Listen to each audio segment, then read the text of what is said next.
Hello my dear friends, banking ടെക്സ്പോർട്ടിൻ്റെ ഒരു പുത്തൻ എപ്പിസോഡിലേക്ക് എൻ്റെ എല്ലാ സുഹൃത്തുക്കൾക്കും വീണ്ടും സ്വാഗതം. ഇന്നത്തെ വീഡിയോയിൽ നമ്മളൊരു സ്പെഷ്യൽ ഇൻഫർമേഷനാണ് ചെയ്യാൻ പോകുന്നത്. ഈ ഒരു ആപ്ലിക്കേഷൻ, അതായത് RBI അപ്രൂവ്ഡുള്ള ഈ ഒരു NBFC, എനിക്ക് തോന്നുന്നു ഒരു 20% പേർക്ക് മാത്രമേ ഇതിനെക്കുറിച്ച് അറിയാവുള്ളൂ. ബാക്കി 80% പേർക്കും ഇതിനെക്കുറിച്ചൊരു അൺഅവെയറാണ്. കാരണം ഈ ഒരു ആപ്പിൻ്റെ ഇൻ്റർഫേസ് കാണുമ്പോഴേ എല്ലാവരും വിചാരിക്കുന്ന ഇത് ഫേക്ക് ആപ്പാണ്, അപ്പോൾ ഇതിൽ നിന്ന് എടുത്താൽ പ്രശ്നമാകും. എന്നാൽ ചില ആൾക്കാർ ഇതിൽ നിന്ന് എടുത്തിട്ട് അടയ്ക്കാതിരിക്കുന്നു ഫേക്ക് ആപ്പ് എന്ന് പറഞ്ഞുകൊണ്ട്.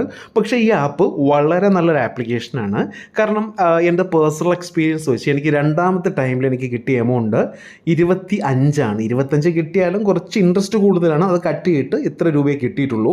അപ്പോൾ അതിൻ്റെ മുഴുവൻ ഡീറ്റെയിൽസും മറ്റു കാര്യങ്ങളും എല്ലാം ഞാൻ ആദ്യമേ കാണിച്ചു തരാം. ഇതാണ് ആപ്ലിക്കേഷൻ്റെ പേര്, റുപ്പി റെഡി എന്നാണ്. ഞാൻ ലിങ്ക് ഡിസ്ക്രിപ്ഷനിൽ കൊടുത്തിരിക്കാം. അതിന് മുമ്പ് ഈ പറയുന്ന കാര്യങ്ങൾ ദയവായി ഒന്ന് ശ്രദ്ധിക്കുക. എൻ്റെ ലോൺ സ്റ്റാറ്റസ് ഇവിടെ ആക്റ്റീവാണ്. Repayment date 15/9/2024.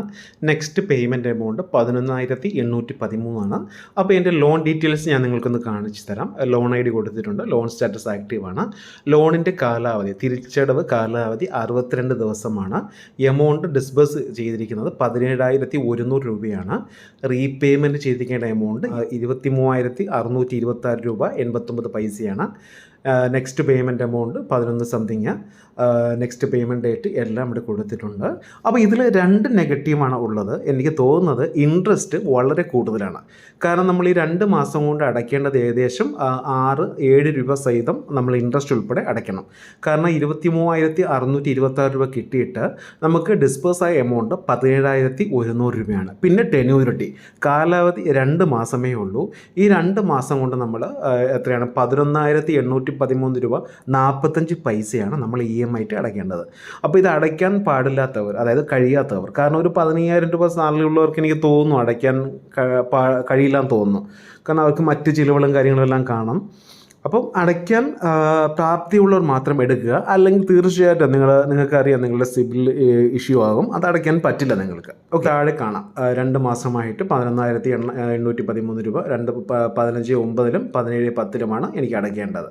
അപ്പോൾ ഇതിൻ്റെ നെഗറ്റീവ് ഇതാണ്. പക്ഷേ എല്ലാവർക്കും അപ്ലൈ ചെയ്യുന്ന ഒരു 85% പേർക്കും ഇത് അപ്രൂവ് ആകുന്നുണ്ടോ. എനിക്ക് തോന്നുന്നത് ഒരു 625 സിബിലിൽ അവർ ചെയ്യുമെന്നാണ്. സാലറിയോ കാര്യങ്ങളോ ഒന്നും തന്നെ നിങ്ങൾ കാണിക്കേണ്ട. പക്ഷേ നിങ്ങൾ ഫില്ല് ചെയ്യുമ്പോൾ ആ ഇൻകത്തിൻ്റെ അവിടെ സാലറിയുടെ തന്നെ കാണിക്കണം. പിന്നെ സാലറി മോഡ് ത്രൂ ബാങ്ക് തന്നെ കാണിക്കണം, അല്ലെങ്കിൽ റിജക്റ്റ് ആവും. സെൽഫ് എംപ്ലോയി കാര്യങ്ങളൊന്നും തന്നെ കൊടുക്കില്ല.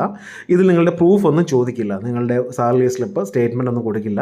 പക്ഷേ ഫില്ല് ചെയ്യുമ്പോൾ ഞാൻ മുൻപത്തെ വീഡിയോയിൽ പറഞ്ഞ പോലെ നിങ്ങൾ വർക്ക് ചെയ്യുന്ന കമ്പനിയുടെ നല്ലൊരു കമ്പനി സെലക്ട് ചെയ്ത് അവിടെ കൊടുക്കുക. അതുപോലെ തന്നെ പിന്നെ സെൽഫ് എംപ്ലോയി എന്ന് കൊടുക്കരുത്, പിന്നെ ബിസിനസ് എന്ന് കൊടുക്കരുത്, സാലറി എന്ന് മാത്രം തന്നെ കൊടുക്കുക. സാലറി ഡേറ്റ് 1, 2, 3 അങ്ങനെ ഏതെങ്കിലും ഒരു ഡേറ്റിൽ കൊടുക്കുക. അത് എനിക്കത് ഫില്ല് ചെയ്യാൻ പറ്റില്ല, കാരണം ഓൾറെഡി ഫില്ല് ചെയ്തതാണ്, അതുകൊണ്ടാണ് പറയുന്നത്. പിന്നെ ഒരു പ്രശ്നം എനിക്ക് പറയാനുള്ളത്, ട്രൂ ബാലൻസിൻ്റെ പേരിൽ ഒരുപാട് കംപ്ലയിൻറ്റ് വരുന്നുണ്ട്. കാരണം നമ്മൾ ഫസ്റ്റിൽ നമുക്കറിയാം ട്രൂ ബാലൻസ് ചിലപ്പോൾ ആദ്യമേ എടുക്കുന്ന ആൾക്ക് 500 രൂപ, ചിലപ്പോൾ 1,500 രൂപ, 2,500 രൂപ ഇത്രയൊക്കെ എമൗണ്ട് കിട്ടിയുള്ളൂ, എത്ര സാലറി ഉള്ള ആളായാലും. അപ്പോൾ സാലറി ഇല്ലാതെയാണ് മിക്കുള്ള 90% പേരും ട്രൂ ബാലൻസിൽ അപ്ലൈ ചെയ്യുന്നത്. അപ്പോൾ നമ്മൾ 2,500 രൂപ എടുത്തു, നമ്മളത് തിരിച്ച് പെട്ടെന്ന് വേറെ ലോൺ കിട്ടാൻ വേണ്ടി നമ്മൾ EMI ആകുന്ന മുമ്പേ നമ്മളൊരു എമൗണ്ട് അടച്ചു. പിന്നെ നമുക്കൊരു 3,000 കിട്ടി, അതും ഒരു 2 മാസത്തെ EMI ആയിരിക്കും. അത് നമ്മൾ നേരിട്ട് 1 മാസം കഴിയുമ്പോൾ നമ്മൾ വീണ്ടും 3,000 അടച്ചു. അങ്ങനെ ഒരു 10,000 വരെ ട്രൂ ബാലൻസിലായി, അല്ലെങ്കിൽ 12,000 രൂപ വരെ ആയി. 12,000 രൂപ വരെ ആയി. നമുക്ക് 3 മാസമായിരിക്കും നോർമലി EMI വരുന്നത്, 4,000 സംതിങ് വെച്ചുകൊണ്ട്. അപ്പോൾ ഇത് നമ്മൾ 1 മാസം കഴിയുമ്പോൾ അല്ലെങ്കിൽ ഒരു 10 ദിവസം കഴിയുമ്പോൾ നമ്മൾ ഇത് പേ ചെയ്യും. റീപേ ചെയ്യുമ്പോൾ അവരത് ക്ലോസ് ചെയ്യും. നിങ്ങളിനി എലിജിബിൾ അല്ല, നിങ്ങൾക്ക് ഇനി 3 മാസം കഴിഞ്ഞ് അപ്ലൈ ചെയ്യാമെന്ന് പറഞ്ഞുകൊണ്ട് നിങ്ങൾക്ക് മെസ്സേജ് വരും. അപ്പോൾ എനിക്ക് തോന്നുന്നത് സാലറി ഉള്ളവർ മാത്രമേ ട്രൂ ബാലൻസിൽ ഒരു 12,000 രൂപ കഴിഞ്ഞാൽ പിന്നെ എടുക്കാൻ ശ്രമിക്കുകയുള്ളൂ. അല്ലെങ്കിൽ അവരിങ്ങനത്തെ ഉടായ്പ ട്രൂ ബാലൻസ് കാണിക്കും. മനസ്സിലായല്ലോ. അപ്പോൾ നമ്മൾ 12,000 രൂപ കിട്ടി, നെക്സ്റ്റ് നമ്മുടെ ആസ് പെർ കോമൺ സെൻസ് വെച്ച് നമ്മൾ നമുക്ക് ചിലപ്പോൾ 20-15 കിട്ടുമെന്ന് പറഞ്ഞ് നമ്മളത് അടയ്ക്കും. അവർ നിങ്ങളുടെ ഒരു ലോൺ അങ്ങ് ബ്ലോക്ക് ചെയ്യും. ഓക്കെ, നമുക്കൊന്ന് മെയിലിലോ അല്ലെങ്കിൽ നമ്മൾ വിളിച്ചു വെച്ചാൽ പോലും അവർ സാർ എലിജിബിൾ അല്ല എന്ന് തന്നെ പറയുള്ളൂ. അതുകൊണ്ട് 10,000 ഒക്കെ എടുക്കുന്നവർ ആ സമയത്തിന് തന്നെ അടയ്ക്കുക, EMI ഡേറ്റിൽ തന്നെ അടയ്ക്കുക, മുൻകൂട്ടി അടയ്ക്കരുത്. ഇത് മിക്ക ആപ്പിലും ഇങ്ങനെ തന്നെയാണ് നടക്കുന്നത്. കാരണം എന്താണെന്ന് വെച്ചാൽ ഇവർ വിചാരിക്കും ഇയാൾ EMI മുൻകൂട്ടി അടയ്ക്കുന്നുണ്ട്, അപ്പോൾ കൂടുതൽ പൈസ എടുത്തിട്ട് അടയ്ക്കാതിരിക്കാൻ വേണ്ടിയാണ് ഇത് ചെയ്യാമെന്ന് അവർ ചിന്തിക്കുന്നത്. ഓക്കെ, അപ്പോൾ ഏത് ആപ്പിൽ നിന്നും ശ്രദ്ധിക്കുക, അവരുടെ EMI ഡേറ്റിലല്ലാതെ NBFC പ്രത്യേകിച്ച് EMI ഡേറ്റിലല്ലാതെ നിങ്ങൾ EMI അടയ്ക്കരുത്. അപ്പോൾ ഞാൻ ട്രൂ ബാലൻസിൻ്റെയും റുപ്പി റെഡിയുടെയും ലിങ്ക് ഞാൻ ഡിസ്ക്രിപ്ഷനിൽ കൊടുത്തിരിക്കാം. വേണമെന്നുള്ളവർ അത്യാവശ്യക്കാർ മാത്രം ഞാൻ ഒരിക്കലും സപ്പോർട്ട് ചെയ്യില്ല. താല്പര്യമുണ്ടെങ്കിൽ നിങ്ങൾക്ക് അതിൽ നിന്ന് ലോൺ എടുക്കാം. അപ്പോൾ ഒരു വാർണിംഗ് പോലെ എല്ലാ വീഡിയോയിലും ഞാൻ പറയാറുണ്ട്, നിങ്ങൾ അങ്ങോട്ട് ക്യാഷ് കൊടുത്ത് ഒരിക്കലും ഇനി കൂടെ നിങ്ങളുടെ സഹോദരൻ നടത്തുന്ന കമ്പനി ആണെങ്കിൽ പോലും നിങ്ങൾ പൈസ കൊടുക്കരുത്, നിങ്ങളുടെ ക്യാഷ് പോകും. അങ്ങനെ RBI അപ്രൂവ്ഡുള്ള ഒരു കമ്പനി പോലും അങ്ങനെ മുൻകൂട്ടി പൈസ മേടിച്ചിട്ട് ലോൺ കൊടുക്കുന്നില്ല. അതെല്ലാം ഉഡായിപ്പാണ്.